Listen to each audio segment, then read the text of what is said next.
আপনাদের অনেকেই প্রবাসীর ব্যাপারে অনেক কিছু বলছেন, সবগুলোই ভালো। আল্লাহ তাআলা সহজ করে দিন, সবার প্রস্তাবই খুব ভালো। আমার মাথায় একটা ছোট্ট কথা আসছে, যারা নতুন করে বিদেশ যাচ্ছে, এয়ারপোর্টে এমন একটা সিস্টেম চালু হওয়া উচিত যে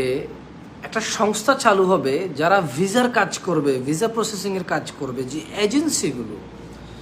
এয়ারপোর্টে যে লোকটা পাস হবে মাস্ট কোন এজেন্সি থেকে এই ভিসাটা ভেরিফাইড হয়েছে এইটা অ্যাটাচমেন্ট থাকা উচিত, এবং গভর্নমেন্টের কাছে ওই এজেন্সির নথিপত্র, ওই এজেন্সির গ্রহণযোগ্যতা থাকা উচিত। মানে আমি বলতে চাচ্ছি যে সোজা কথা, বাংলাদেশে যারা ভিসা প্রসেসিং করবে, ভিসা বেচা কিনা করে যারা,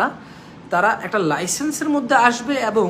এয়ারপোর্ট দিয়ে কোনো একটা প্যাসেঞ্জার দেশ থেকে যখন দেশের মায়া, পরিবারের মায়া ছেড়ে যখন বিদেশ যাবে দেশ উন্নতির লক্ষ্যে,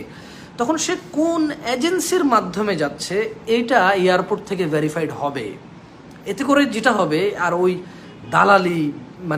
মানে ভুয়া ভিসা, ওখানে যে টিকিট পাবে না, চাকরি পাবে না, কমপ্লেন করলে ওই একটা একটা কিছু তৈরি করা উচিত। মানে যেভাবে যে লোকটা ভিসা দিছে, যাতে যে লোকটা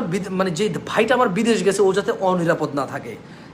যে ভিসাটা প্রসেস করছে এবং বেচা কিনা করছে ও যাতে দায়বদ্ধ থাকে, এবং ওকে যাতে ধরা যায় এবং যাতে ক্ষতিপূরণটা পাওয়া যায়, এবং ও যাতে এমন শাস্তির ব্যবস্থা করা যাতে ও সাহসী না করে যে ফেক ভিসা দিবে।